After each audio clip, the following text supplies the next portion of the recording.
the ACC by Dr. Vince Ferrell. Thank you. Thank you. It's a pleasure to be here. I was a little surprised to find doing this show in my job description.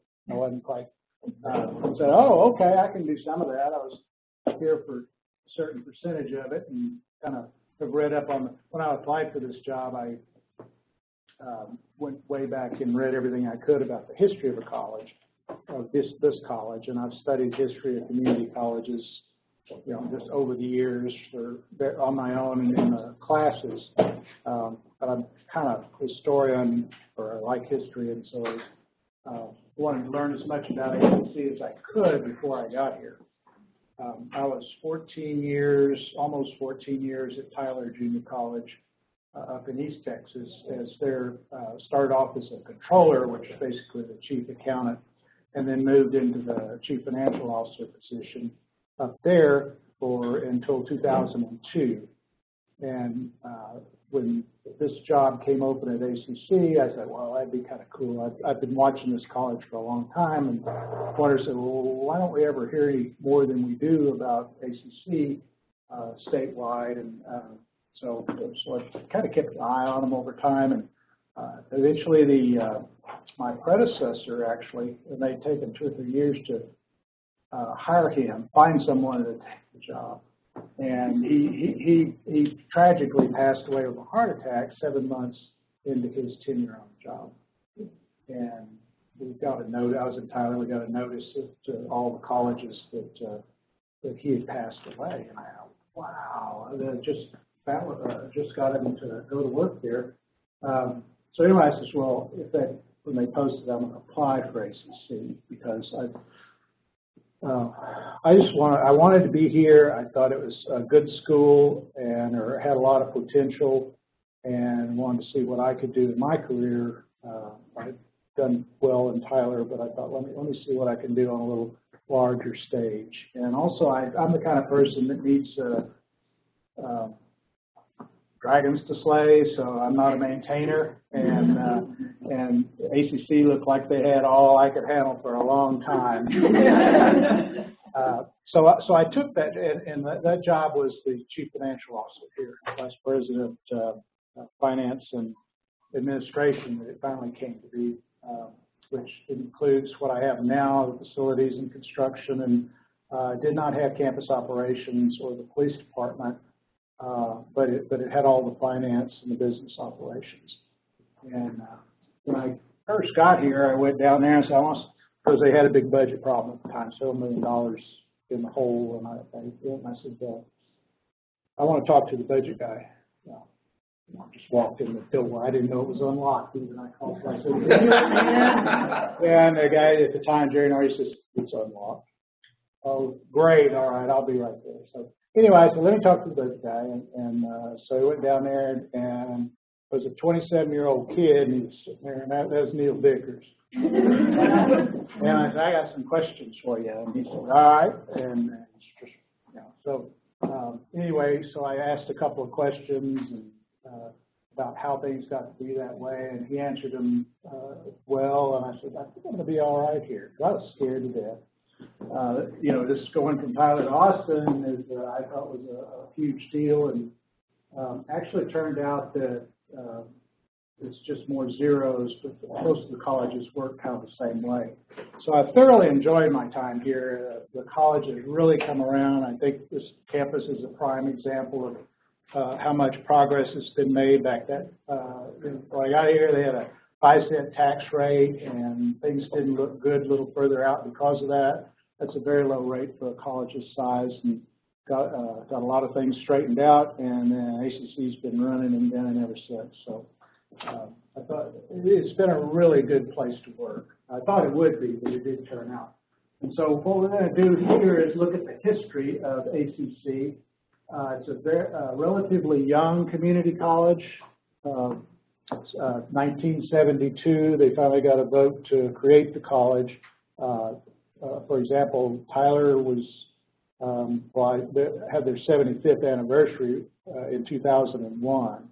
So they started in the early 30s. So there's several waves of community college creation over around the country, and ACC was kind of at the tail end of the last big wave, which resulted from the 60s. But we'll look at the milestones in ACC history and how they've impacted our programs and services. Go through the decades. That's kind of cool to see what was going on at the time. We'll do some Q&A. Anytime you're ready to, we can wait till the end, and you can ask questions as we go. This is a brief history of junior colleges, or and I tend to call them that. I know it's probably inappropriate, but community colleges.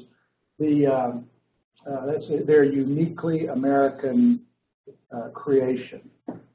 Now there are many places in the world that have them, but America can take credit for creating the idea and the concept, putting them in place. The first junior college was a private college, Decatur Baptist College. And what you'll usually hear was that William Rainey Harper created the first public community college in Chicago as part of the,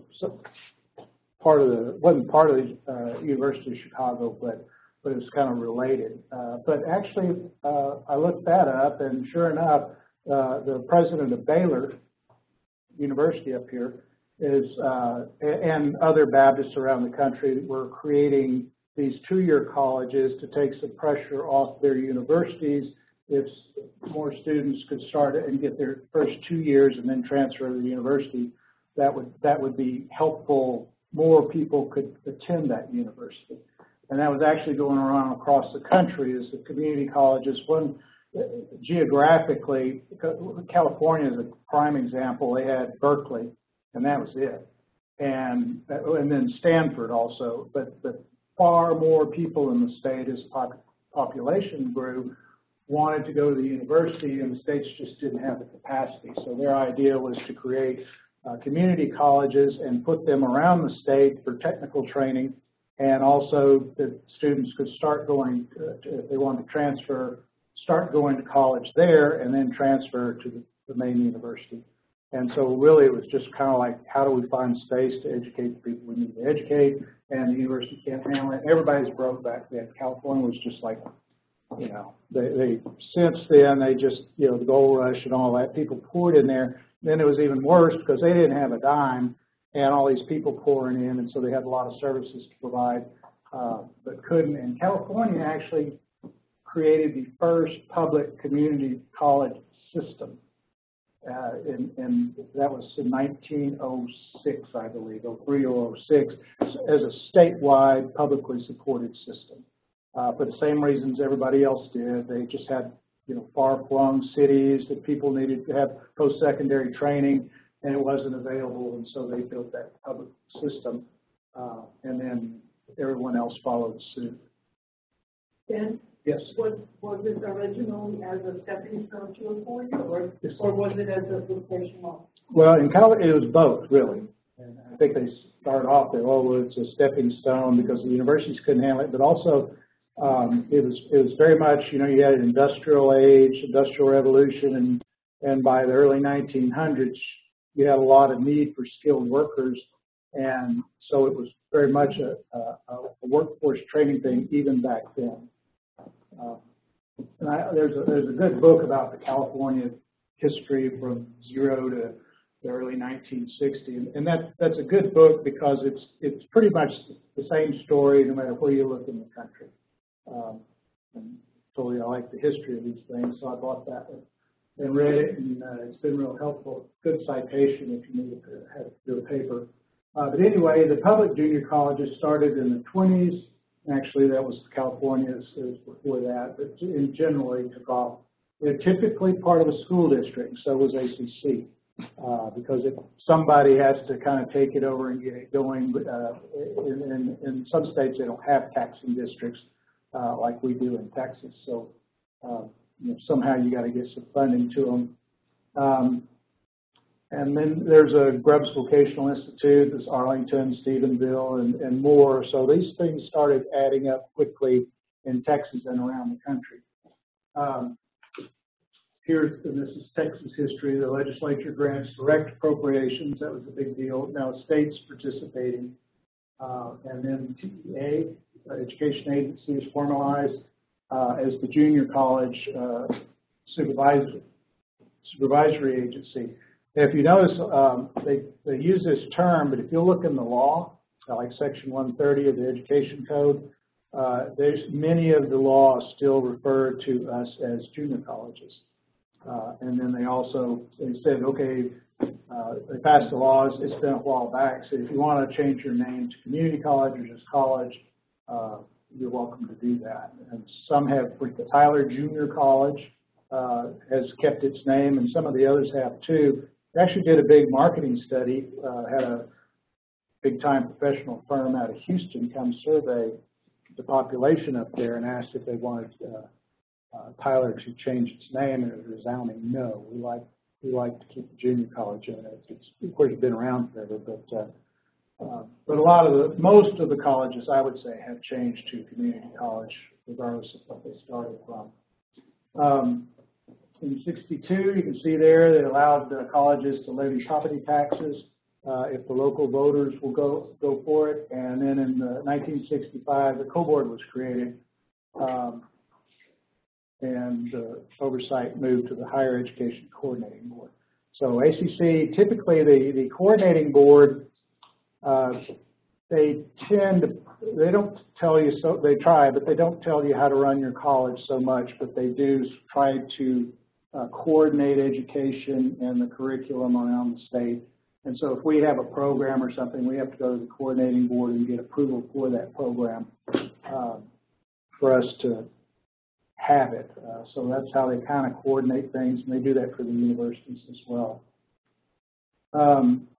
There's some talk about the name change. They had transfers, and some people ask, say, what's the difference between a junior college and community colleges? And this is kind of a standing thing that, back in the historical times, it was to take attendance pressure off the main university. And so it was a junior college where you just intended to transfer. But as we've seen, as we just talked about, a lot of them started off as vocational schools as well, and had both components. And see the agricultural and vocational CE, remedial education started, I think, about 1989, when it was you had to pass a test, and if you didn't score a certain amount, then you had to go into remedial math, reading, writing. I think in the instructional world, we refer to that as developmental, and where the outside people talking about it usually refer to it as remedial education. So those are interchangeable terms. Open admissions, that's always been a big part of what community colleges do. I got a rejection letter from the University of Texas when I tried to get my master's degree, and I'd never been to a selective school before. But you get one of those, and I thought, man, because I really had for years wanted to get a PhD. That's just on my bucket list, mainly as a matter of self-defense. And I thought, but for the first time in my life, I was like, I'm shut down. What am I going to do? Because you can't get a PhD until you get your master's.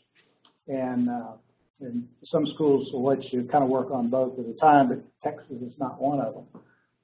University of Texas. And so I said, what am I going to do? That's how I got to St. Ed's. I went online, and they had this college student development master's. They had just started. It wasn't there last time I looked. So I signed up for that, and I called them, and I said, what I have to do to go to school there? And they said, do you have any graduate courses? I said, yeah, a few. And he said, are they, you have a B average? I said, yeah. And of course, everybody makes A's and B's in graduate school. And so they said, well, come on down. And so I went down there, and it was a wonderful program. It really was, and I learned a lot about the student side, and it's kind of an ed psych light deal. But enough about that. The name change has sort of evolved over time. Most refer to themselves as community college now. But these kinds of colleges, it's open access, and no matter where you are and you're in life or what you've done in the past, you can go to a community college and start over. And you might have some hole to dig out of because of your past academic record, but anybody can walk up and go to school. And they say this is you know, the American dream is offered here at the community colleges, and that's very true. It's because if you can't get into some other place that's selective or costs way too much, these colleges are here for the people, and they really work exceptionally well and have for a long time. 40 districts existed in Texas. This is back at that time. There's 50 now. And in the 60s, here's some things that were going on at the time. If you'll recall, Kennedy, Johnson, the Beatles. You can see those up there. That's actually kind of a cool time. But America was kind of in an uproar back then. You know, I mean, I mean, you had a lot going on back then because the country was sort of making a transition from the 50s, you know, leave it to Beaver, Father Knows Best, over into the 60s, you know, where you had, you know, everything seemed to go wild back then. And a lot of people voted for Lyndon's Great Society and drafted them and sent them to Vietnam. So it was a lot of turmoil back then. But the colleges, because of the GI Bill coming out of World War II and Korean War, had a whole bunch of people coming to their doors looking for education. And the government would pick up the tab. So there was massive influx of students wanting to go to, and the universities couldn't take them all. And so that was really kind of a golden age for community colleges back then because they were opening, you know, every day of the year. Just tons of them were created back in the 60s and 70s to accommodate the demand for education. We had, let's see, no community college district. Austin didn't have one, but neither did back then, but neither did Houston, Beaumont, and El Paso. And it's kind of hard to imagine that Houston didn't have one because they've got them all over the place now. Who, I guess, how is it determined where the community colleges are, like what city, or who opens the community colleges? They, well, I'll show you how ACC did it, but that's a good question. It's a very local decision that the local people get together and decide that they want a community college for their area, and they organize and get it passed and get a tax rate if they can. ACC started without a tax rate according to law back then, but it's very much a local, which is why they call them community colleges. They are literally created and funded by the local community, and the state has appropriations, but I think we'll see maybe in a little bit that the state's kind of going away, and so it's very much falling on the local communities to support their college. Six Central Texas universities, 2 public, 4 private, and that was education in the area. Anyway, so you know, Austin always says no first, and so they, which is interesting place because a lot of these smaller communities, they'll jump on something like that pretty quick if the time's right for them, because they're so far away from anything else. Like I said, Tyler created one back in the 30s out of the school district because they wanted some college for the people, and there wasn't one probably until I think the 60s, 70s. They created a University of Texas at Tyler. I mean, it went through a couple of names before that, but it's very important for these communities to stay alive, to have some sort of education locally. So in 63, they tried, funding proposal failed, 68 again, 69, somehow Central Texas, which is still up there, got in on the deal, and they operated some stuff down here, you know, provided, started workforce. But what I've heard is like they said, no, you already have University of Texas. Why do you need community college? And Texas State's been there forever too. So Houston tell us, and they say we've got enough of that here. But clearly that was not so. But you'll see a lot of university level thinking from a lot of the population, and they're really not thinking about the difference and see them as competing, and they're not really at all. The community college covers a huge spectrum of the population, whereas universities are pretty much focused on a much smaller segment of society, which is bachelor's degree and graduate degrees. Anyway, so Central Texas worked on kind of helped us out there. 70s came along. You see those things up there, and desegregation was big. Started in the 60s, the Civil Rights Act, but in the 70s is when they really started serious about desegregation in all of the country, and that included Austin. These are the sort of the founding people, Tom Hatfield and Will Davis. Hatfield, see how handy it is to know somebody at the co-board, as we call it, THECB, and they say assistant committee, and they got together with the local school board president, and they found some loopholes in the law that got where you could create a community college with no tax base, and that's exactly what they did. And so anyway, they got together and got the vote and created ACC. And there's the original board. Ferrell, Keaton, Rylander, and let's see, it's Pat Cato, Will Davis, Gus Garcia, and Willamette Delco. So these people, some of these people are still very active in Austin, and held high positions around there, and they're still great supporters. As Ms. Delco says, she says, don't forget your middle name, it's community. Anyway, so there was a proposal that ISD would be the governance of the college. That's pretty typical. And somebody back then said we'll not raise ACC taxes. So when we go for a tax election to this day, people will come out of the woodwork and say, you swore you'd never raise ACC taxes. And I think that probably got said, but that's ISD taxes.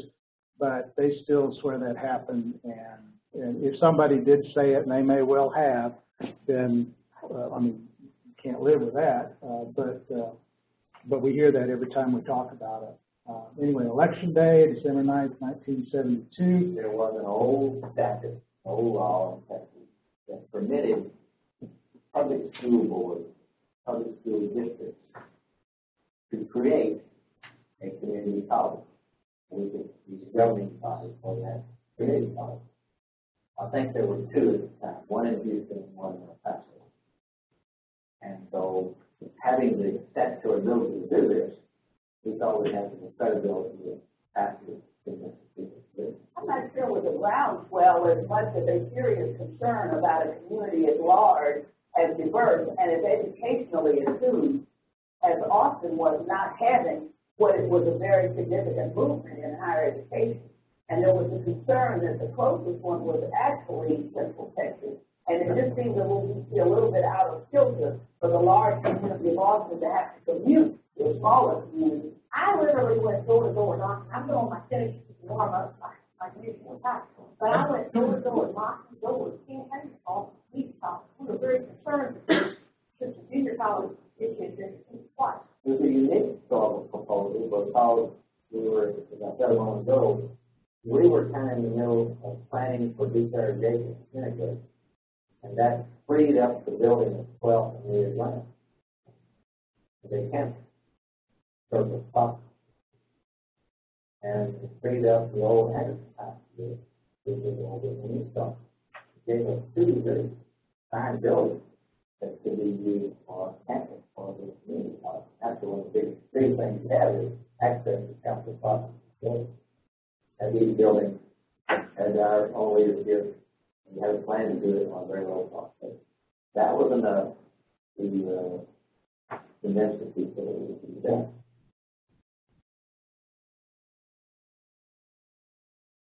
It's pretty neat. Anyway, they said yes, and in there they refer to a very low turnout because of the weather. But they never say what the weather was doing, so I looked it up this morning. And it was like in the 40s and drizzling rain, and just sounded like a raw, miserable day. But there was about 10,000 people voted.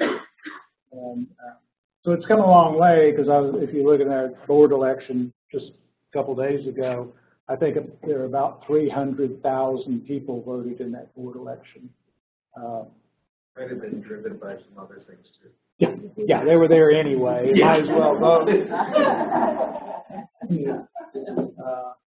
Still has kind of, and our board several years ago decided they would, because they changed the election dates, that left some options, and ACC said we want to vote in the November main election because we want to get as many people as possible, so we know that what people are thinking, not try to sneak it in May when people aren't paying that much attention.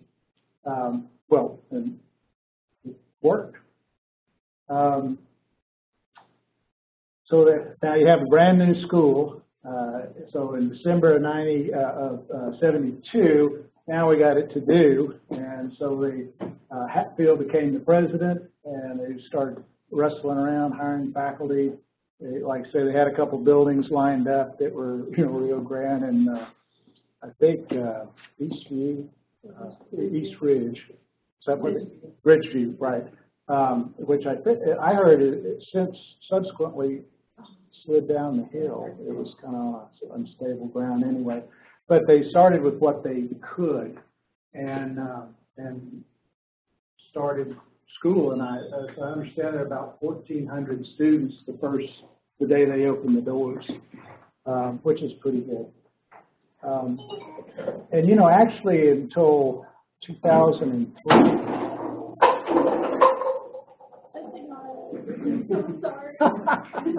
It's quite all right.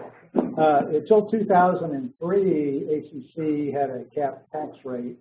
It started with none, and then they got a nickel, but they still had that in 2002. And that was really putting a crimp on this place. And you can see that what was built prior to that was just a shoestring. College just barely hanging on. Just needed a place to be, but couldn't afford much else. So that got fixed in 03. But anyway, they began at Ridgeview. You can see some of the stats. Had a $621,000 budget. I got here in 2002. It was $100 million, almost even. And that was really cool because it made all the percentages easy to figure. What percent of the budget is that? And since we messed it up since then, but it's about $340 million now. So $100 million in 621, $100 million in 2002, $342 million in 14 years later in 2016. I think that's the 17th number. I'm sorry. I don't know if you said that, but is Ridgeview campus, was that the former Austin High, or was that a different place? That was that Anderson Elementary School. I believe. Yeah, and because of the desegregation, when they started, they got rid of the separate but equal, and then that left these two, that and Rio Grande open, available. And when they were working, you said the nickel, you mean is that nickel included with every property tax?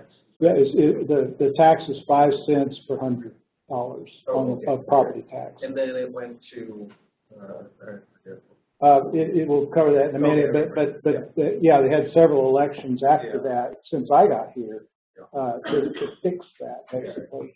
They had two tax elections since 2002. Most recently in 2014.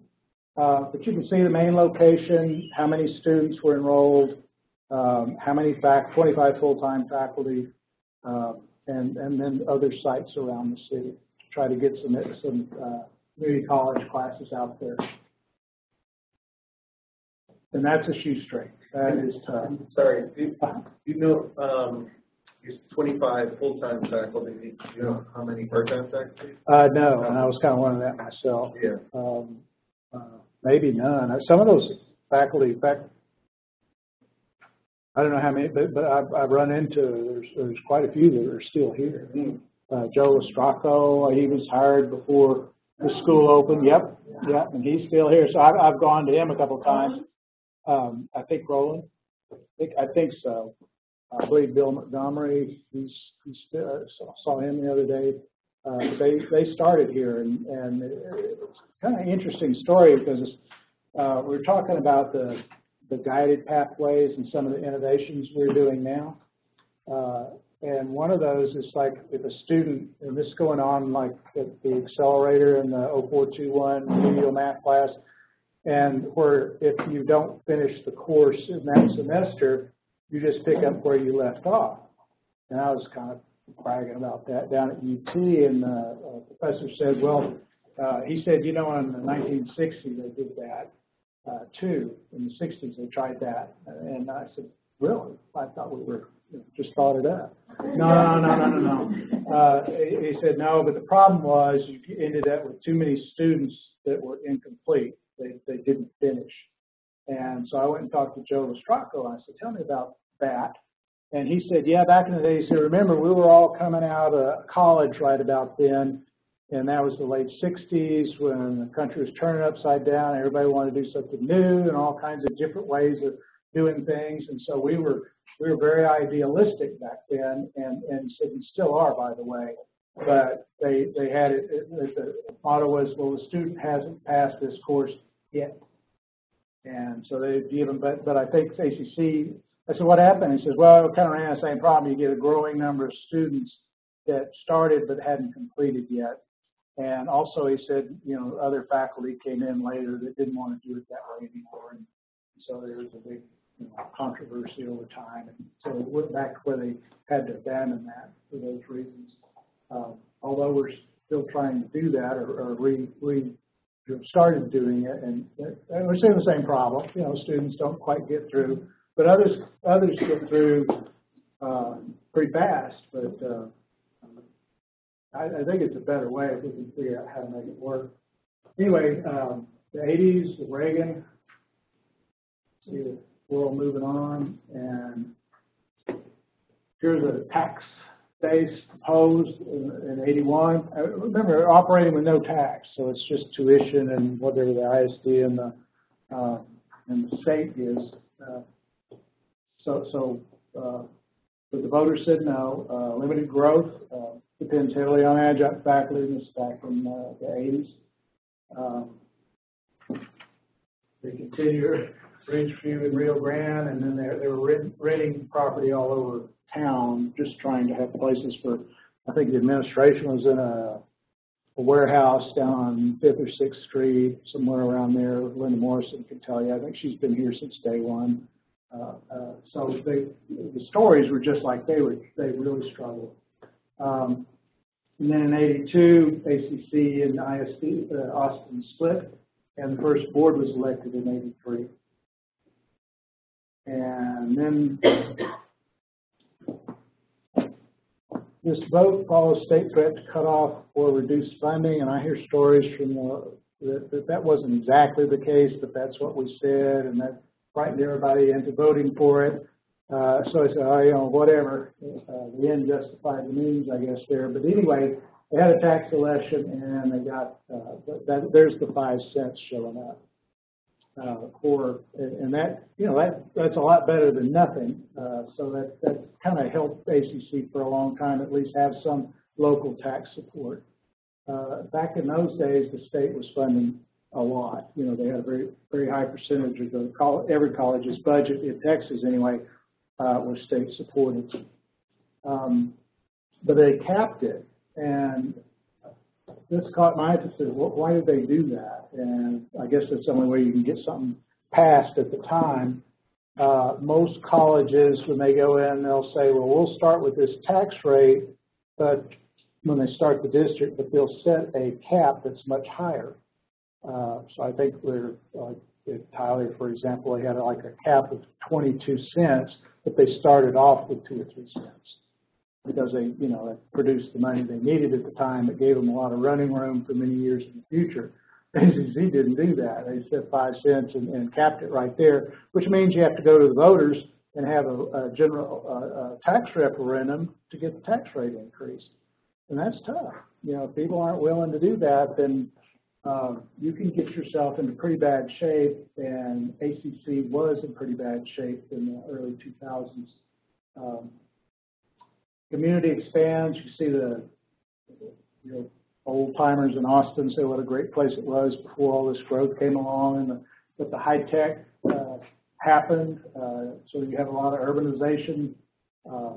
immigration, just sort of a changing face of the Austin economy, and that ACC was expanding a campus in every quadrant.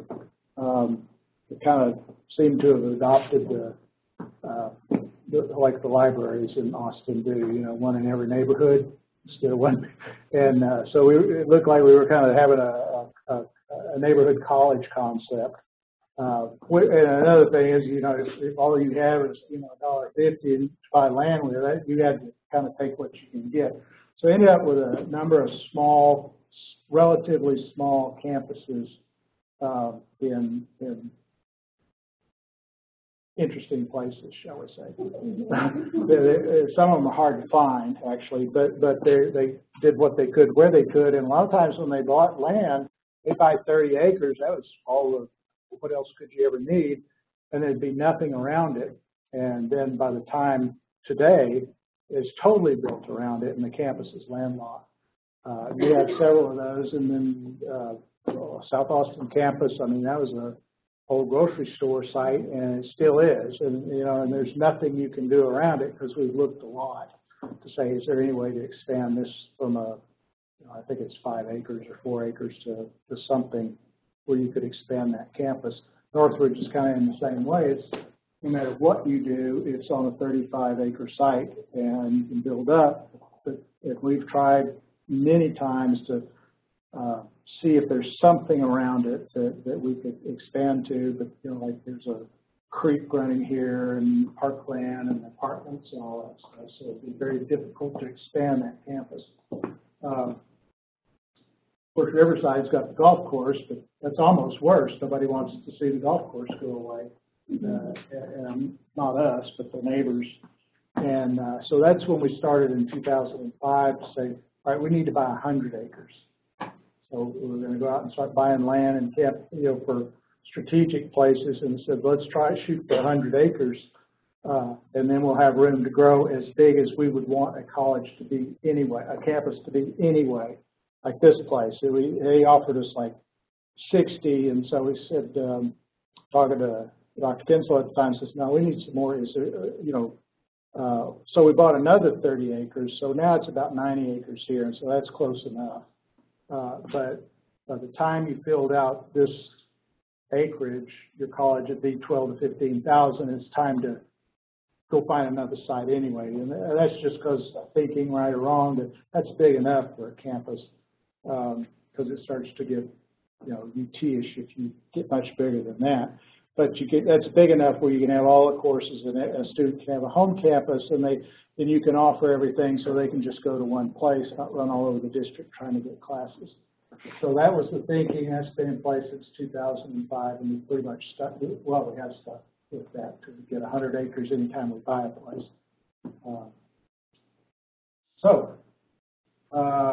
High tech was it.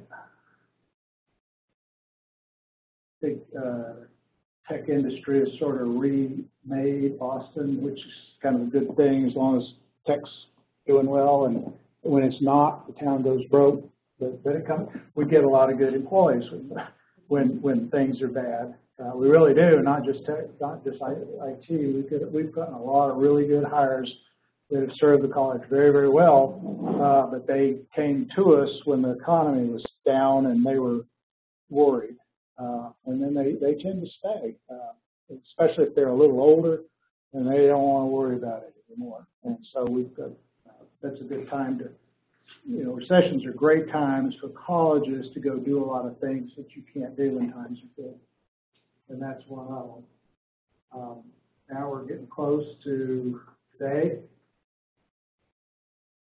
This thing's going on. Now, I was here in 2002, so this is kind of pretty familiar of stuff we've had to deal with since then.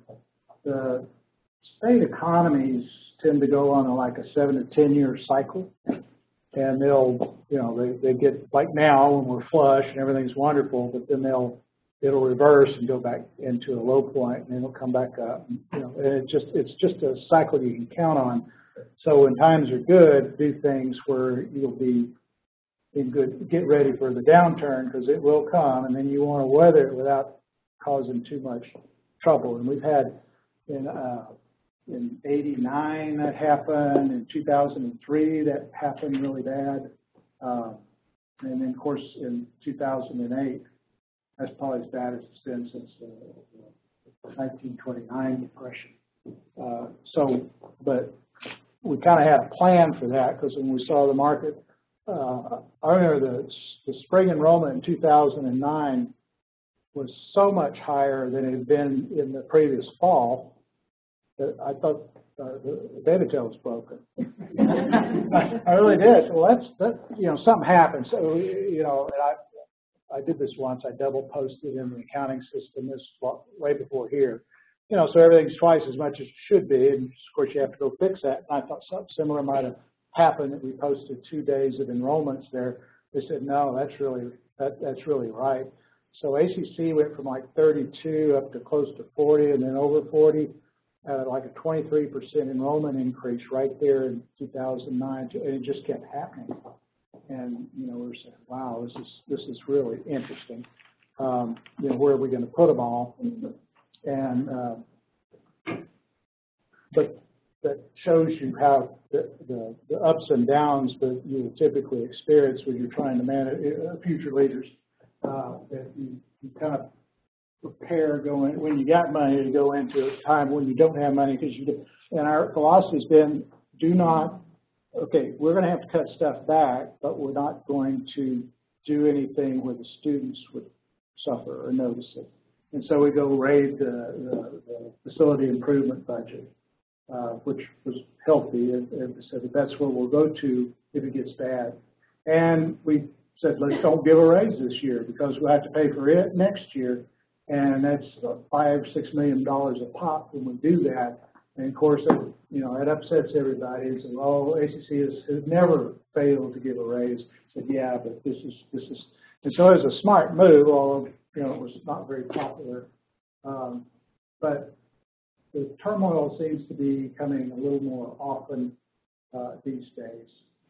Anyway, in 2003, we did do something about the tax.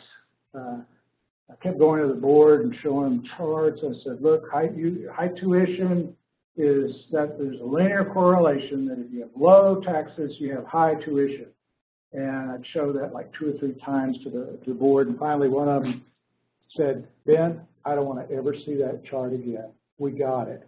And that's what I said. Yeah, that's really cool. And so that's what I wanted to hear. I want your eyes to glaze over, or tell me you don't want to see it. You'll do what we ask you.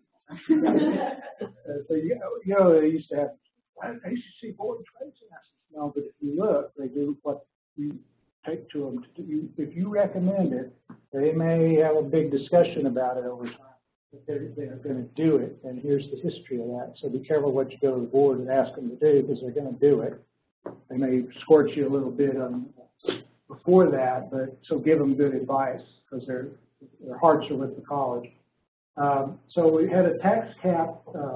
We asked for $100 million.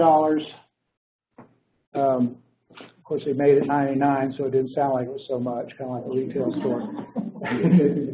and asked for 4 cents on the tax rate, and that passed. And I remember being down at Schultz's that night watching the election, because ACC, you can see they didn't have a real good record of passing stuff, and that passed pretty. I think it was high 50s, both of them, and that was really neat. And 03, it was at the bottom of the economy. That was a low point in this time span. So people say, why are you going to the voters? Everything down economy, wait till things get better. And I think you say, well, we did that in 03 and we needed the money right then, and there isn't a good time to pass a tax increase or a bond issue. There isn't one, and if property values are up and you do a tax increase, people are going to say, well, that's just, my taxes are too high already, so get them when it's low, or go when you need to, because that worked real like a champ. It didn't work in 14. We got the bonds, but we didn't get the tax rate hike, which was 3 cents. Anyway, had new leadership coming in there. Had Dr. Fonte. He was still there about then, and then he moved on. He still teaches adjunct for us in the winter time, by the way. And then that's when Kinslow, Dr. Kinslow, if y'all remember him, he started. He'd be interim, and then they'd hire somebody, and then he'd go back to EDP, and then that guy left after a short time. And I thought he was wonderful, by the way, but he didn't stay, and so. Huh? Well, he, Who was it? Robert Aguero. He had come down from Dallas. He's a VP of instruction, and I loved him. He's a great guy. But there's some things that were happening in his life at the time, and he just said, I don't want to do this. And so he's still around. I see him at the Capitol from time to time when I go down there. But he was a very good man, and I really hated. We all were just shocked, hated to see him leave, but understand. Okay, I got it. Sometimes things happen in your personal life where you just, it's hard to take ACC on too at the time. So anyway, they finally got Kinslow in there, permanent basis. I watched many hours of board videos before I applied for the job, and I'd see Steve up there, presenting to the board and everything. I thought he'd be great to work for, and he was great. I was glad to see him get the presidency on a permanent basis. But anyway, we got those 4 cents, and the board policy is you can't just raise them 4 cents. If it's more than a 2-cent thing, you have to bring it in over several years. And so we started adding that 4 cents to the each year's budget, and that really turned things around for ACC. That was a real shot in the arm that we really needed at the time, because there was you look a couple of years out and things were all right, but that third year there's like a $20 million deficit just waiting, and of course you had to look out that far to see it coming. But this college is in serious financial condition in 2 or 3 years down the road. You better do something about that tax rate, which was the lowest per student in Texas. But they did. So put it on the ballot. It passed, and we got $100 million in construction bonds, and that finished South Austin, Eastview, a couple buildings there, and put the college in fairly good shape. The economy started recovering, and then 2004, great progress. The thing that really turned ACC around, that really helped. But in 2005,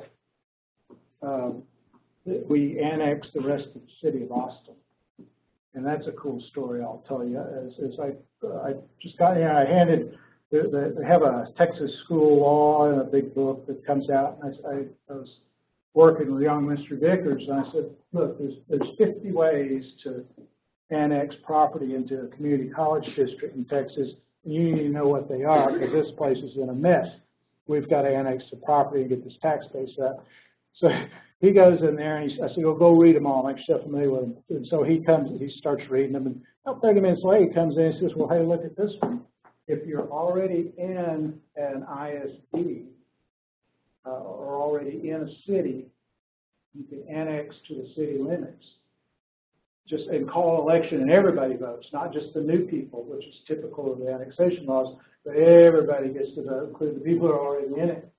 And, I said, well, that's pretty cool.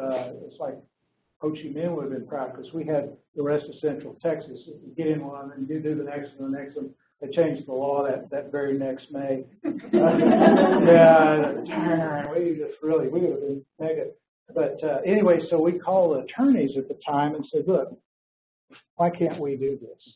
Well, we've been told we can't do it. So well, let's call the lawyers. So we called them and said, hey, this says this. Well, you can't do that. And I said, well, it says we can here. So they said, well, give us a little while. Let's see if we can read it that way.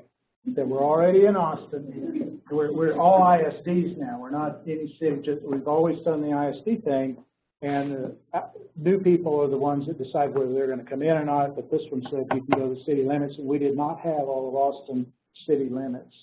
We just had parts of the school districts that are in it, some of them. And so anyway, they called about 30 minutes later and says, well, yeah, you can do that. And so we went straight to the board and said, let's start, have that election, and everybody can vote. And Travis is usually very good to us, and the city is pretty good to us. I think and sure enough, it did. And that added just overnight. Nobody wanted anything they didn't already have, like at the campuses. You added $9 billion to the tax base just overnight, and you didn't have to build any campuses or anything for it. And that really put ACC over the top between the 2003 tax increase and annexing out to the city limits. That put ACC in very long-term, excellent financial position. And if you're in a good financial position, you can do all the rest of this stuff that we've been doing. And so that's where the money came from. But that was like going from rags to riches in a very short amount of time. And to make matters worse actually best for us, that Carol Keaton-Nylander, she was comptroller. And every once in a while, if your taxing district, if your values get too low in the mind of the comptroller, they can go in and force you to increase your taxes up to what they consider market level. Because, local districts, sometimes they don't want to raise taxes, and so they might let them lag a little bit below what market values are. But in the comptroller, that makes you adjust those upwards. And that year they picked that they were going to do that. They said, Austin, Travis, your values are too low, so we're going to kick them up 13%. So all this happened at once. You had a tax rate increase, and you had the comptroller coming in there, and the values were kind of going up anyway. So you had this massive amount of new money coming into ACC just overnight from kind of a perfect storm of good stuff that happened right there at the same time.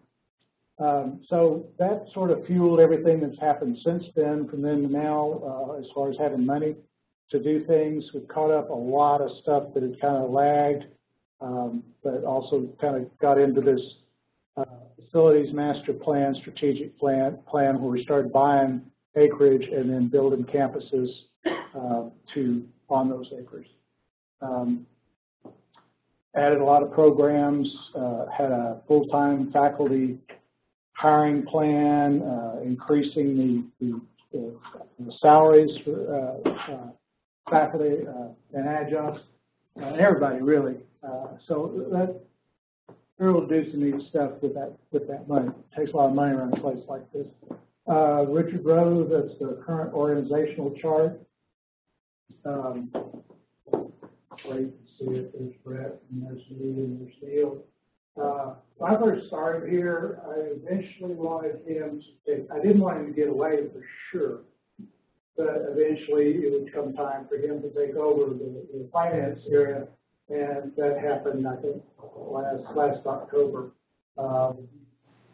Became Executive Vice President of Finance and Administration, and he'd actually kind of been ramping up, for a couple of years before that to sort of be ready to take on all that burden. He was actually doing it. So that's kind of a succession planning that worked out really well. Got Charles Cook, he's a great provost. He's one of the non stuff. So I think we're in a really good shape now, particularly if you've been here a while, say when we weren't. But ACC sort of turned into something that was a model for things that weren't so good.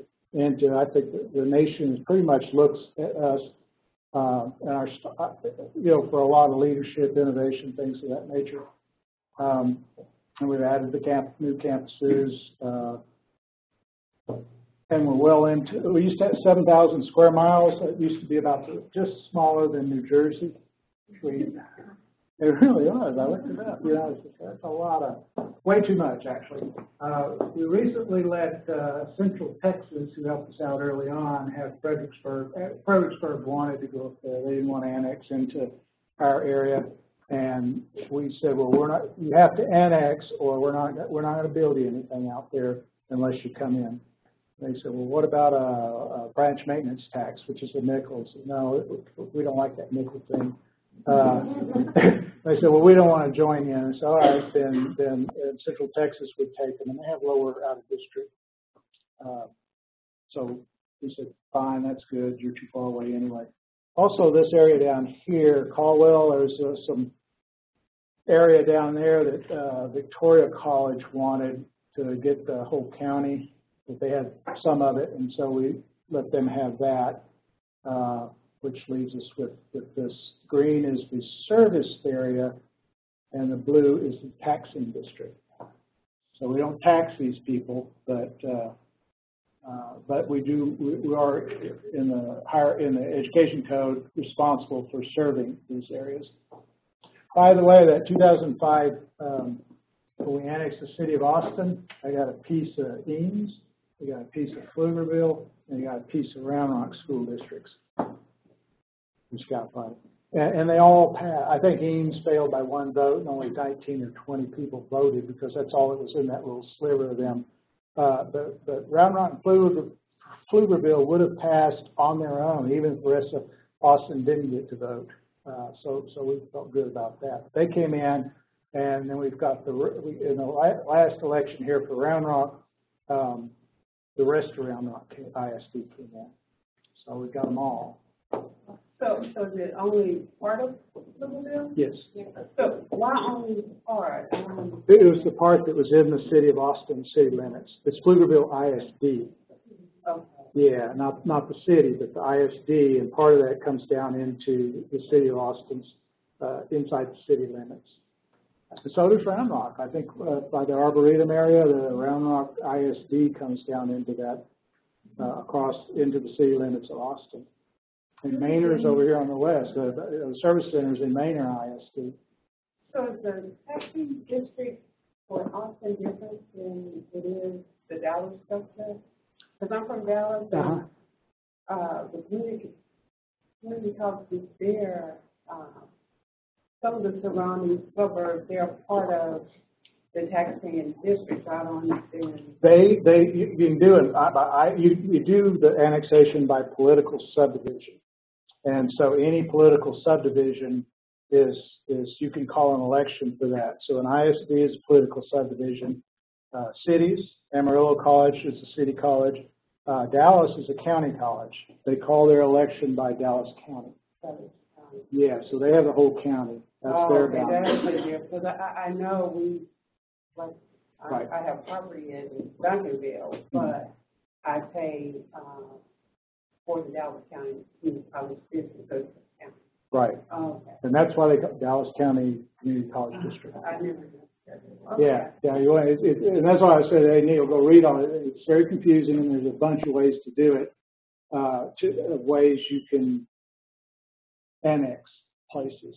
And those annexations we've had, particularly the Round Rock, because frankly, if you look at these other areas, there's not a lot of appraised value out here to tax, and like Elgin and Hayes, but they're growing.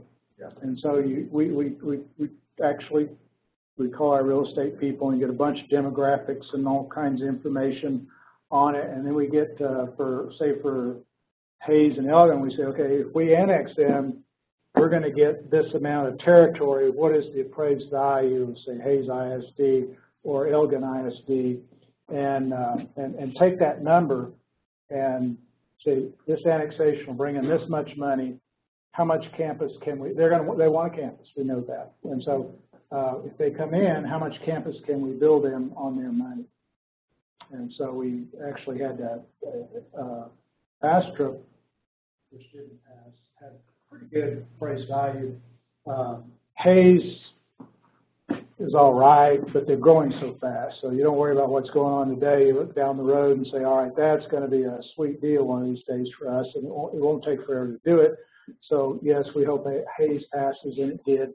And Elgin actually is, it's a little longer bet. And we look out 40 years on this stuff. What's the demographic projection for 40 years, and see what that's going to look like all along in that time. And Elgin had almost no tax base, but they're on the road to Houston, and they're out in Bastrop County, and there's huge amounts of development platted. It wasn't, bomb of depression. So it's like, okay, nothing's going on there now, and nobody's going to do anything until the economy gets better, but they've got it all wrapped up and platted for huge housing developments, and businesses want to come in, and we want to get out there and get a nice piece of property cheap before it all develops. And so with Elgin, that's exactly, we did not expect anybody to, go to the Elgin campus for a good while, but one of these days, you look like a genius, and well, that's right on the highway, it's a prime piece of property, and now you're starting to see that growth out there. But we had to throw in half a Manor and along with Elgin to get to where we could build anything at all out there. But they all did that on their money. So we say we take about this total, about 65% of that we'll devote to paying for bonds that we will borrow to build a campus, and it'll be about this big based on how much money they got. Same with Hayes. Yes. My question was on Hayes. So Hayes, for the Hayes Museum extended to buy Hayes CIS. Yes. Okay. So I'm still it's a very common question. People, students or community members who look and say, well, where is Hayes shown? So that's a very common question. Do you know what could be market between Pennsylvania and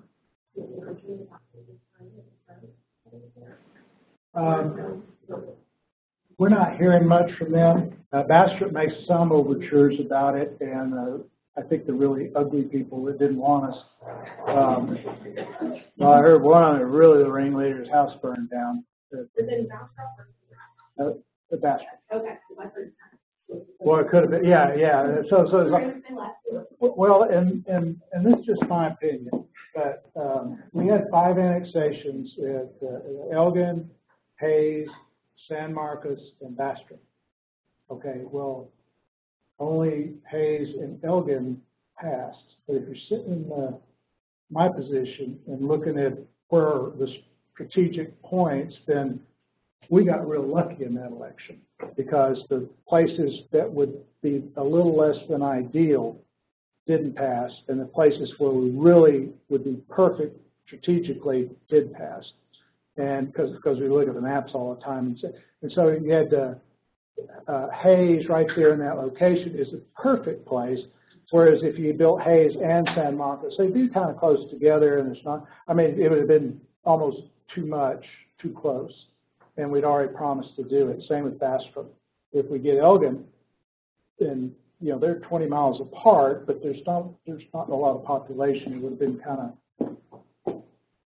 it wouldn't have been the most prudent thing we could have done. It would have been all right, I think, particularly Bastrop, but actually worked out perfect. I was so happy that morning, went in there and said, oh, good, we got what we wanted and didn't get what we would have been problematic. There's been any discussion about Lake Travis ISD. Oh, yeah, we talked about it. We get a lot of students that want to be, but then learn that it's basically really often in the Lake Travis ISD area here, and there's issues. Yeah. So they're out of this. We talk about it a lot, Neil and I do a lot about what would that look like. Those things pretty much have to come from, we can't do it. We kind of give information, we call it, but no advocacy. But and we do get calls from time to time from people who live there and say what I have to do to annex, and Dripping Springs same way. But it's usually a few people that want to do that, but they're not enough of them to really get started. And Pflugerville makes noise on a regular basis about coming in, but the people who, the reason Round Rock came in, it went from an educational, hey, I don't want to pay out of district, but the very influential people decide they want us up there for economic development reasons. And so you get a combination of influential people and your economic development people for the city and stuff like that. And then they'll say that for us to grow and be what we want to be as Round Rock ISD, we need ACC up here, we need some education up here. And so they'll get behind it. And then they'll talk to the legislators and convince them that it's a pretty good idea that you back this, and then suddenly things start happening and Round Rock pop easily. Whereas before they had said, in 2002, they said, we will never join ACC. You guys are out of control down there. You know, they said that. I read it in the paper, but then when it came time, oh, they were all for it. They just jumped right in. But you see what, you know, Avery's and people like that. You know, you got Texas State, A&M, us. They donated about 60 acres to us to this site. But they say, we want this to happen, and then they help you do it, and we provide the information. Oh, well, why would they not consider us competition for the Texas State right here? Well, sometimes they do.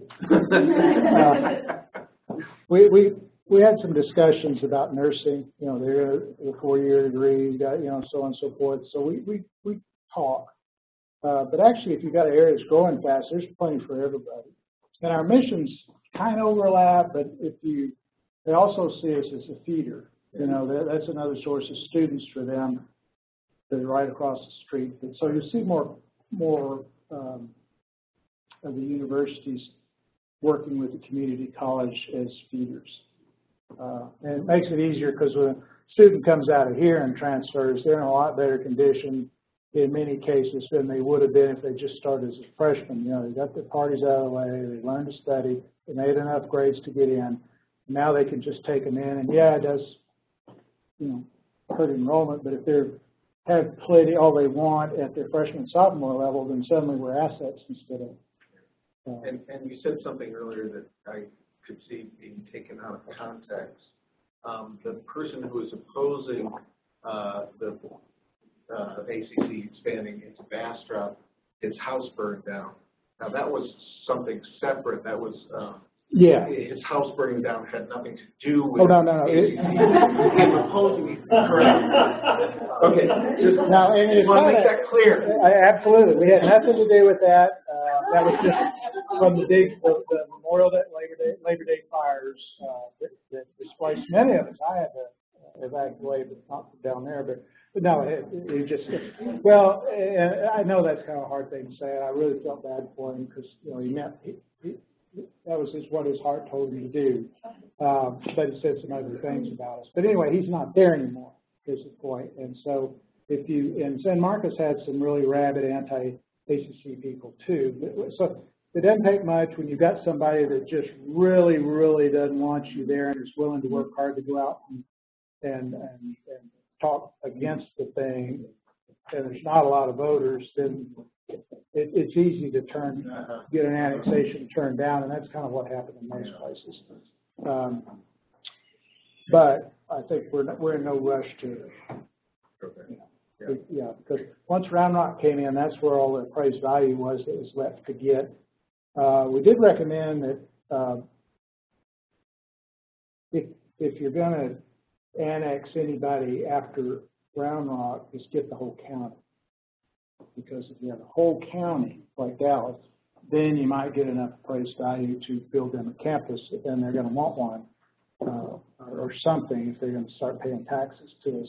But when you get sparsely populated areas and it's all ag, then it gets very difficult for us to be able to build something and support it without much property taxes. So that's kind of where that is. Here's a mission statement. You can read that there. Most mission statements look a lot alike. That's a good one, though. That's a good one. Let's see. Master plan. We've gotten heavy into master planning. We kind of had one when I got here, but it was sort of, I think they paid $10,000 for it, and it's a thin document. We said we really need some facilities planning around here, so we hired a condition audit in 2002, and then went to a high-level master plan. That was 2007, and then we did a district-wide master plan that sort of built on the first couple, particularly the second one, and that's sort of our facilities master plan now, and a lot of it's happening. So, you know, do this at this campus, or buy this place, or be here. And that's put us in a good, the money puts you in a position where you can do a lot of things and I think Guided Pathways is one of the, it's certainly, there's two things about it. It's heavily research-based over a long period of time, not just recent, and it's scalable. You can have thousands of students in that, whereas mostly before they were small boutique things that couldn't really be scaled up very well. So we're heavy into that right now and have the means to do it. Because, you know, that's the beauty of having a lot of money. That you can really go in there and be a position of leadership on innovations, and particularly if they're really well-based on the research side, then they're going to work. And, well, as we're deciding on our projects for what to propose to the board, let me ask you straight out, what does the school need in your vision?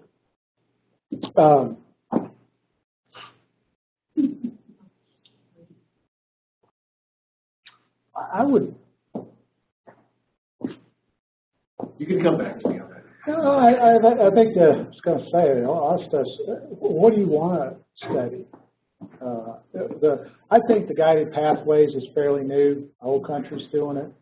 With 38 out of the 50 colleges over here on a big conference the other day. But it still needs a lot of you know, how to do it. The case management, the advising is huge on that. And you can read the book and it says do this, but do you really understand what effect it has on the student to assess them and give them some good advising, but then stay with them the whole way through? Because that's kind of the key to it, is that student is supported and knows they're supported and feels like somebody cares whether they make it or not. And this is very important, but just stay right on that, and then you'll see a lot difference in retention.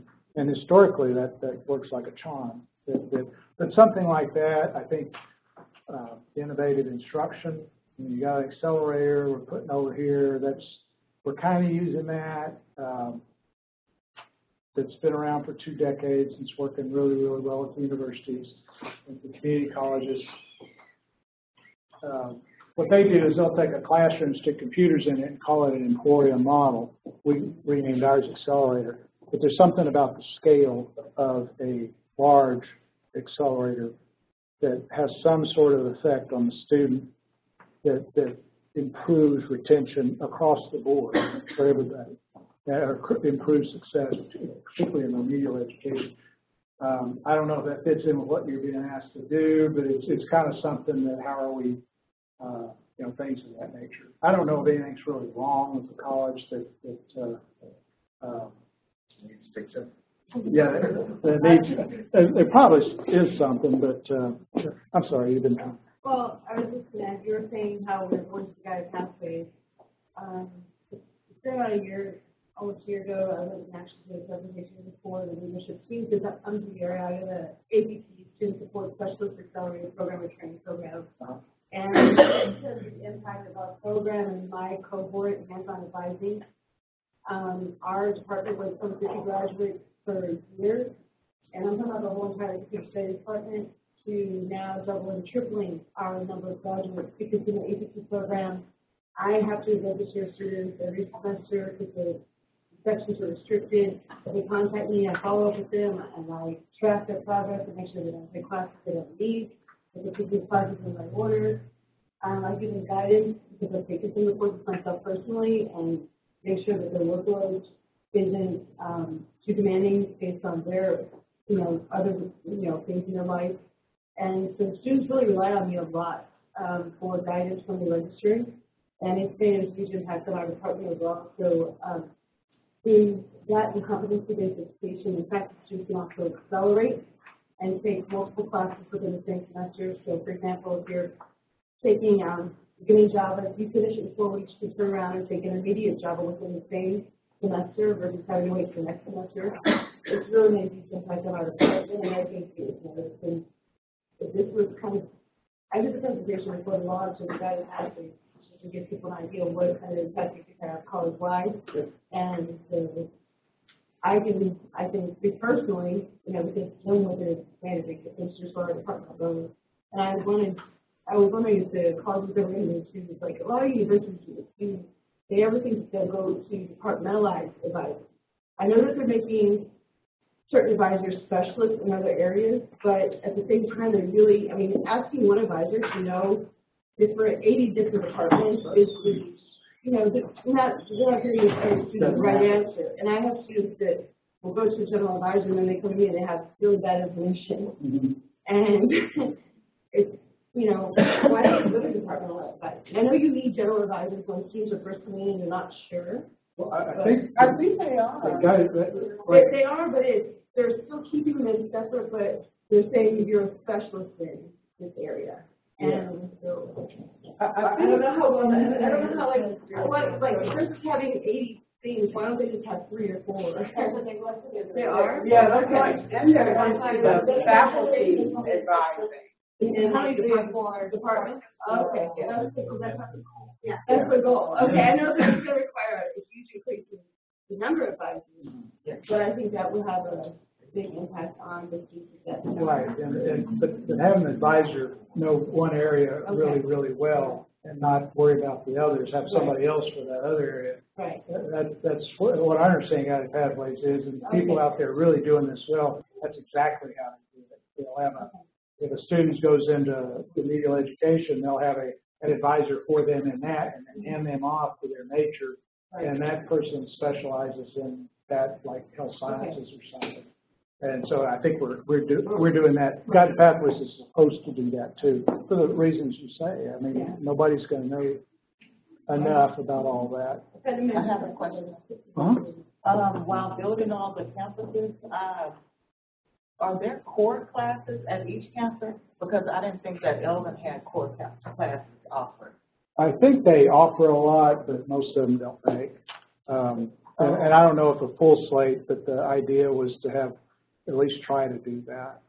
And is it due to like not enough faculty or not enough students? The students? Yeah. Like I say, when we did Elgin, we knew that there aren't enough students or taxes or anything right now to support that campus. But 10 years from now, it'll be it's on the road to Houston. It'd be a great place, but we wanted to get in early. We promised them a campus, so we had to do something, and so we did. But I think we have Elgin ISD doing an early college or dual credit in there, so the campus is being used pretty well now, but it'll just have to grow over time.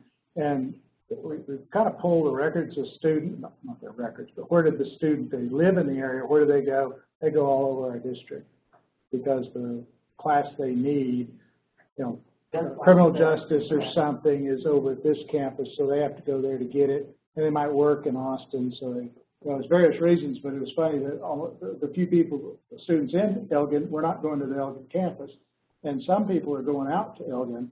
A lot of people went to Hayes, probably because they live closer there than they do to some other places. So there's a lot of shifting around. This place, when we opened it, filled up first day, 5,000 students overnight, but most of them were going down in there when they really would have come here because it's more convenient for them. We expect Leander, San Gabriel to kind of do the same thing because there's so many students coming in that really could go out there.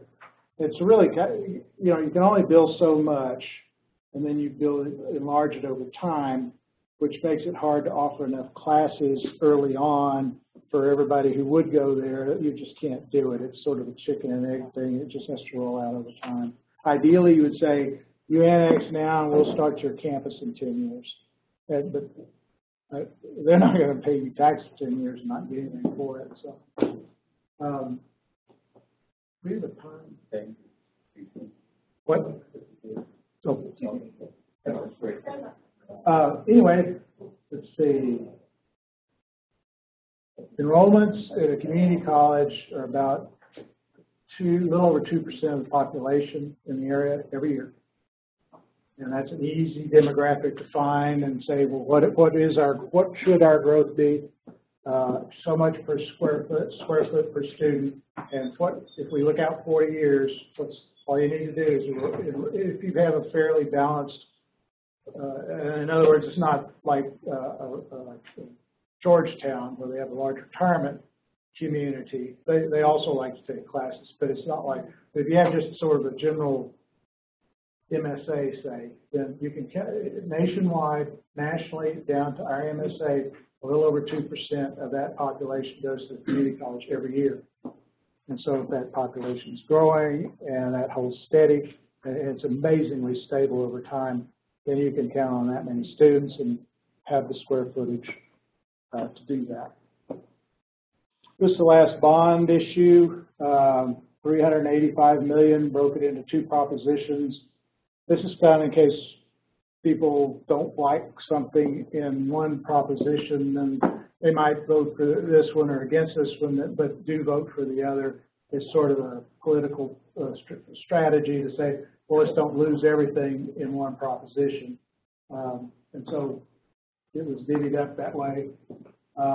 The taxes didn't pass. We asked a 3-cent tax rate, but that was close, and Travis County passed it, but the outlying people we annexed didn't vote for it, which is kind of the problem of getting out of, you start getting a lot of people, then the risk increases that if you go into more conservative areas that you may not get your tax increase, and that happened this time, although it was close.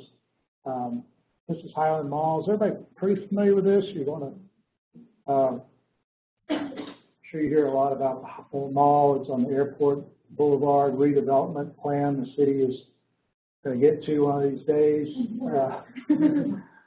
This is the old J.C. Penney where the accelerator is, and this is up and running for 2 years. The bonds we passed in 2014, at the end of it, $152 million is to renovate this area. Right now it's going asbestos abatement. We knew it was there, wasn't a deal killer. But then this will be redeveloped and open about late 2019. We're also building things in here so that Rio Grande will have a place to go when we close that next at the end of the spring term. And those programs will go other, but a lot of the art, things like that, the space will be ready for them at that time. So. And you think that fall term of 2019?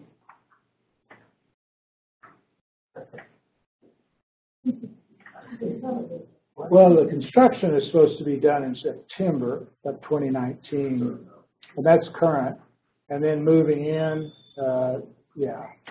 but officially, they're still saying, come on now, give me actually, these things, construction's always weird. You'd always say, oh, we don't have the money, everything, and they'll work hard to get it back in budget, and that with $2 or $3 million left over. And, it happened sooner. So far, we haven't had one take too long, but we have finished them sooner. So I take a little bit grain of salt when the architects say, well, there's no way, it takes this long for that. It's, but so far we've always come in on time at least and under budget. Not too under budget, but under budget. So so we're saying, all right, so maybe it looks a little late now. Is that how it's really going to turn out? Probably. But a lot of, you had this all planned out, and then people get in there and start thinking, well, wouldn't it be really cool if we had an amphitheater? Yeah. And hey, you know what? I don't like this thing here. Let's move it up here. This did happen. Okay, now they got to go back and redraw, redesign. So the original timeline is, every time you do that, it takes a little longer and pushes the project a little later, as far as we know. And so there were cool additions, and when you decide to change your mind and say we'd rather have this in there now, go redraw and stick it in there. It's a great addition, and there's no time in the project when it's cheaper to do than when it's ink on paper. And so, yeah, change it now. Don't build it and then decide you want to change it. But yeah, it'll be pretty tight. It'll be pretty tight. Late 2019, early 2020. Probably phase. If it's running a little behind, probably phase in, move in to some extent on that part. This part's taking Rio Grande in the summer. Rio Grande, I know that originally they said that the renovations at Rio Grande were going to take 2 years.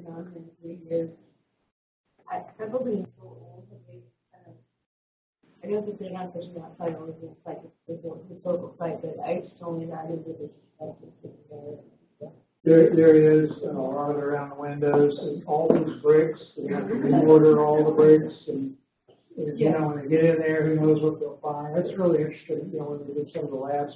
River Rock's that big up there, but, you know, you can't see them until you tear the floors. It's amazing how they're solid.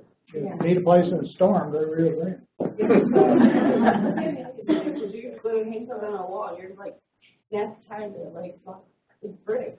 Yeah, they don't build like that anymore, but, I haven't heard that Rio Grande is like way behind. Usually once you do get to construction, it takes a couple years. But all these things are supposed to open up around 2019, if not earlier. Some of them are easy, like the San Gabriel and the Elgin and stuff like that. They're ready to break ground. They're designed. They're you know, went pretty smooth. It's renovations that start getting weird because you don't know what's behind them all. What is C is built, like outside the former hall? This is, right now, thinking it's a performing arts center or some sort. Yeah. These are the developers' option tracks, but these are ours. We kept these.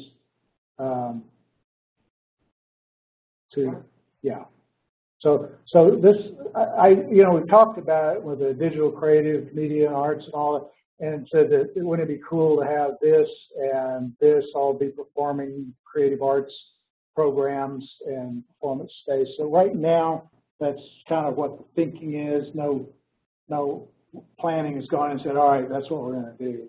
But that's probably, everybody wants that. So. Is there any plan for larger meeting space, like maybe 500? I think, well, I don't know, there's right now, if you look at a different one, and they'll have a performing arts center here and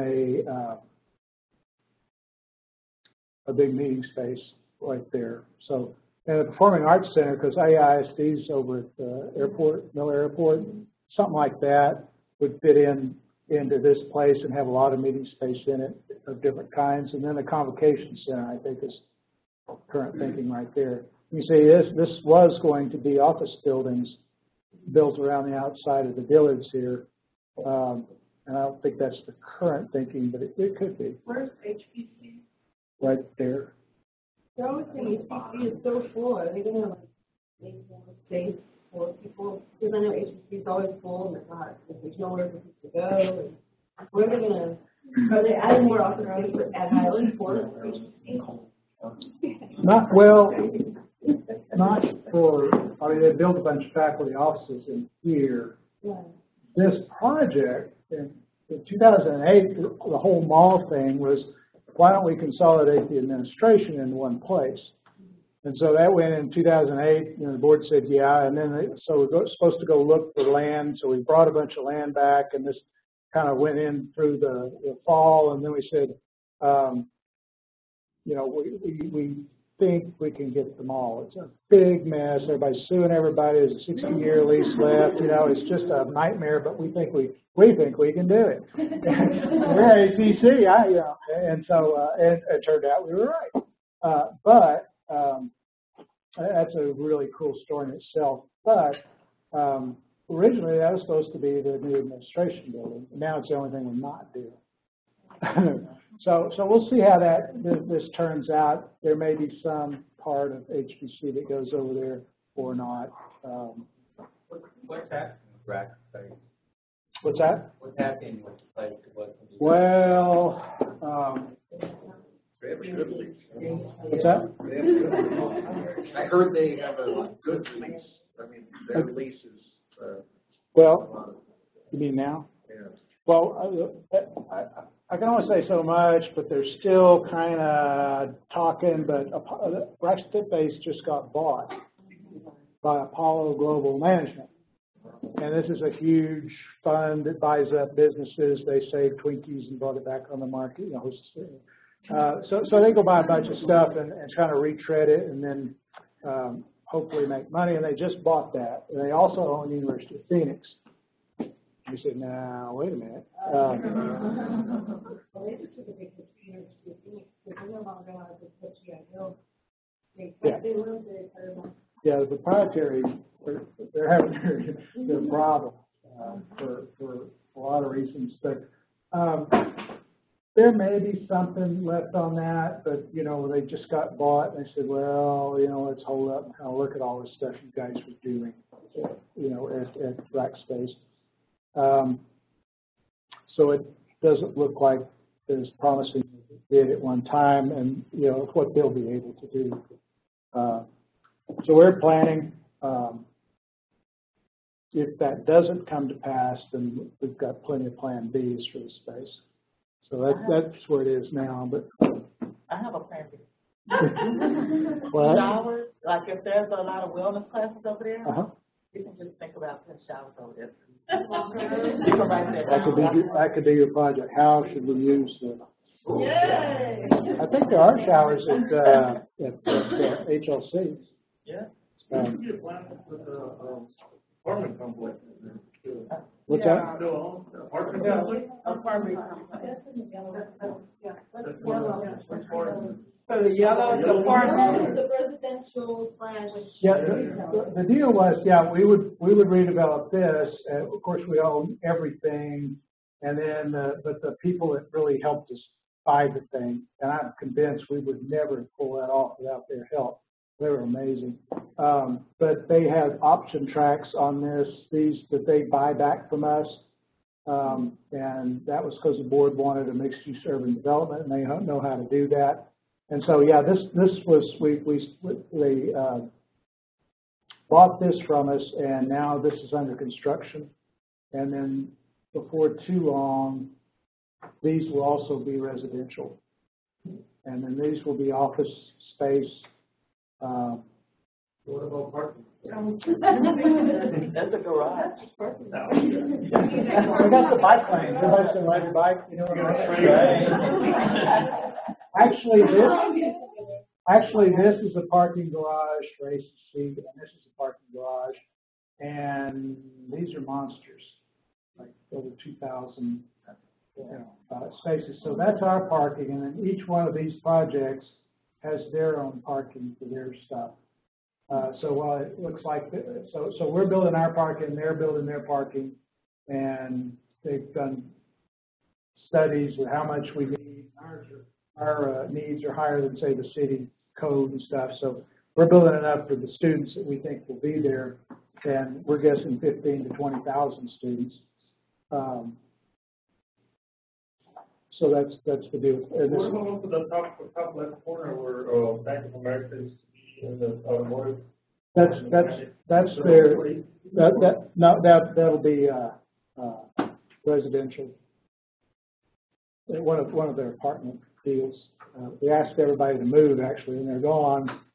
They kind of expected the bank to stay there until December at least. I don't know where they're going to get cash. That was my bank. So these are, there'll be a chiller plant that serves our part of this.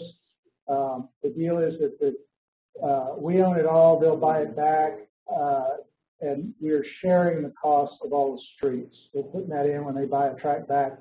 It's the price of that thing, say that tract there, plus their share, their half of the roads and utilities and everything that had to be put in there. Because we don't want any ACC's money going to help them, and vice versa on their part. So we're doing our park and our chiller plant. They'll take care of their stuff, and the board will end up with a mixed-use urban development, which will really help the area. I mean, we're all proud of it. Bridge back up to the airport. What's that? When is Clayton going to be open back up to the airport? It's not. You're going to drive around the mall. It's not. It's going away. It's going to be a green space. Yeah. Down below this apartment. You got to run it behind the apartment. What's that? You run down to the airport, behind the apartment right there. Yeah. But that's going to be open again. Well, it may be a good while because this is going to finish up probably sometime late next year, but this will be starting probably sometime in 2017. And of course, a lot of this is under construction and will be for the next couple of years at least. So, they won't open. But eventually, these roads will be there, but it's going to be a while before they're open. Yeah, I know. And 5 minutes to my commute. Yeah, I know. I used to go that way too. So, Will ACC honor the history of the state in any way? yeah, we've named the streets. That's St. John's Encampment. There's several historical figures that were important to the area, and so these streets have been named for them in their honor. Yeah, exactly. We several of us who studied Austin's history knew that, and kind of independently said, let's be sure and we'll honor this area appropriately, and trying to do the same thing at San Gabriel land. And so they talked to the owner, people that sold it to us, a longtime family there, and they gave us a list of names that were kind of in the area, and some of them are pretty good, but some of them are like Oakfield, not Cedar Chopper, but it's something to do with Cedar Post or something like that. And so some of the people on that CX advisory committee said, no, we wanted forward-looking and stuff. We're trying to get away from this rural thing, and said, well, actually, we think it's kind of cool. We're going to get rid of the field and it won't be rural anymore, but we like to have a tie back to that. So that's what's going on with that. You see this all on the web, the bond proposition. This is a quick go through that we show the CACs about what the what the current bond 2014 is doing. The programs that are going there, proposed M&O tax use, that didn't work. In the next 2 years, there's a layout of the San Gabriel campus, what it's going to look like. This is 183A, the TOD right here, the transit-oriented district, and the train station. And we'll be starting building in here, our building, and we're thinking the YMCA for child care would be somewhere in one of these locations. And then over time, as we build out, we'll expand the campus. Here's a creek that runs down through it.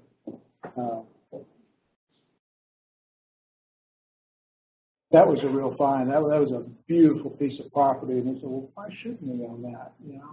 So we did get it. There's another thing, this is like 08, 09, 10, everybody else in town's broke, going out of business, all kinds of trouble.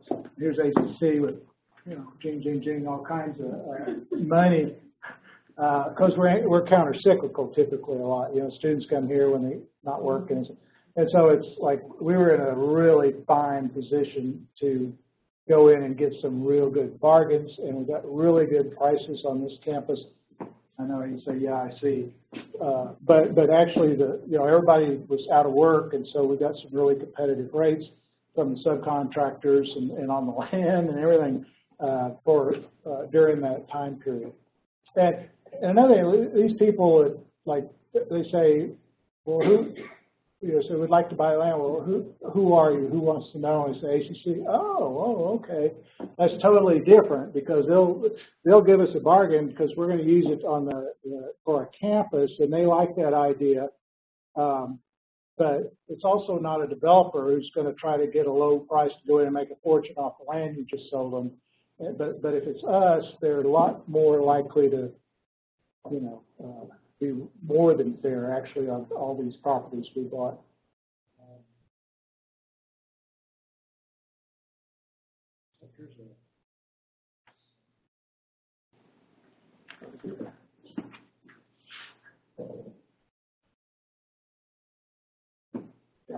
I'm a real believer that the city of Austin has capital city bonds, no special industry, no special political credo, no special individual. It belongs to all Austinites, and in a sense, it belongs to all Texans and capital cities.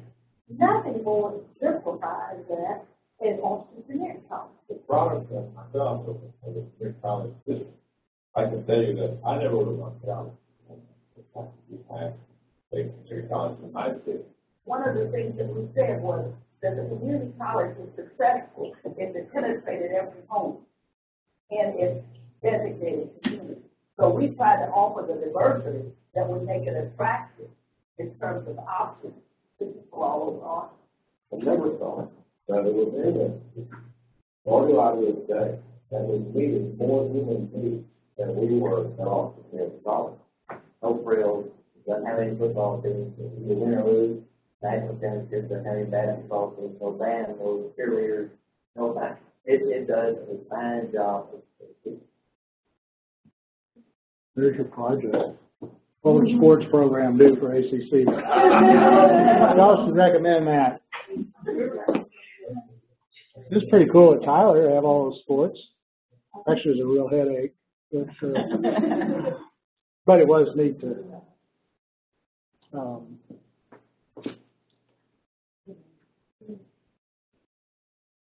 That's it. Any questions? So that's a brief history of ACC. It's really been interesting to it's been an honor to be a part of it, but it's really been amazing what the college has been able to accomplish over its entire lifetime. But since I got here, I've just been shocked at what we've been able to pull off, frankly. And a lot of it just done back then. Somebody, the mall, for example, we said, we were doing all kinds of research, and we have real estate, big, CBRE, C.B. Richard Ellis, Global. They're our real estate agents, and so we've got the best there is out there, and we'll sick them on stuff. And so we had them looking at that and doing research. We have piles of stuff on Rio Grande's history and all the deed restrictions on the campus, and but also on the mall, and who owed who what, who was suing who, and so we had a lot of research on it. But we're sitting there thinking, well, gosh, how are we going to pay for this? Maybe a general obligation bond, where the voters have to vote. And so, well, when are we going to do that? We've got these other projects, and and then we get on to the private development part. We don't know how to do. How are we going to do that? Who's going to pay for it? Literally, the phone rang and said, hey, we're interested in the mall too, and if we work together, we won't be bidding against each other. And here, all we want to do is develop the stuff on the office and stuff on airport, which is exactly what the board had said. We want that to be a mixed-use urban development, like the Domain and the Triangle and stuff like that, because it's more space than we'll ever need, which is actually, nobody thinks that anymore. But it was a huge, huge property, and said, wouldn't it be cool for ACC to not only have a nice big campus right there in that location, but also help with the redevelopment of Central Austin like that, North Austin, I guess they call it. So what's that? Yeah, we own it. We leased it for a long time because AISD owned it, and so then we part of that bond money was we bought them out, so it's all ours now. But anyway, that's the kind of thing that they call, and we went down and talked to them, who are you people? And, but they turned out to be good people. One of them is general manager for Miller Airport in a past life. Now he works for us. And Jay Haley's a great lawyer. They're part of Arrow. They do a lot of great things for the city, but also know what they're doing. And there was kind of a group of them, and one guy, he's an attorney, but he's also Dillard's real estate broker. Dillard, the big Dillards, and he knew the guy and said, he's sort of uniquely qualified to go talk to Mr. Dillard. Why don't you sell that building to ACC instead of putting it on the market and seeing what you get? And because we were really worried that because we didn't have a whole lot of cash at the time, and it's like, if this hits the market, I mean, there are people all over the country jump in there and easily outbid us. And so we kept, I think we started getting calls like a year after we'd locked it up saying, one of them actually said, hey, I got a contract on the Dillards, calling me, and said, would ACC be interested in buying it from us or leasing it from us? And I said, first I said, what do you mean you got a contract on the deal? So I called and said, no, they don't really. They just say that to see if you have an interest in it. And so obviously they didn't know, no, we had the contract on the deal and you don't. And no, we're not interested in leasing it from you. But it stayed under the radar, which was very, very important because we didn't want to get on the market for bidding, and we wanted to wrap it up before anybody else knew there was anything really going on with it, and got away with it. You know, and I think that the developer there and his group made that possible, because otherwise it would have been, you know, like this hedge fund in New York owns it. There was just a lot of big money out there that was sitting on the sidelines at the time looking for places like this to redevelop it. And they don't mind waiting 10 years before anything happens. And that's what you got to, that's why it's kind of hard to do stuff like this, is because there's international investors with all kinds of money. They'll buy something for 20 years from now. And a lot of that's happening in East Austin. They were buying up a lot of property over there and just sit on it for 10 or 20 years. And so, but we were able to do it, and it's kind of a miracle. So anyway, stay tuned. There's a lot of stuff in the works. These projects here for this bond issue 2014 all should wrap up at least by 2019, because we want to go for another bond in 2020. Kind of looks bad if you have a lot of bond money left over and you're back out asking the voters to approve more. And so, but we've got the master plan is, you know, way out in the future looking, and we have like $2 billion in need. And so we got $385 million to start whittling away on that $2 billion of things we'll probably need to grow and renovate, things like that in the future. So that's the plan, and that's the history of it. It's a pretty cool school. A lot of trouble. Thank you. Good luck to you.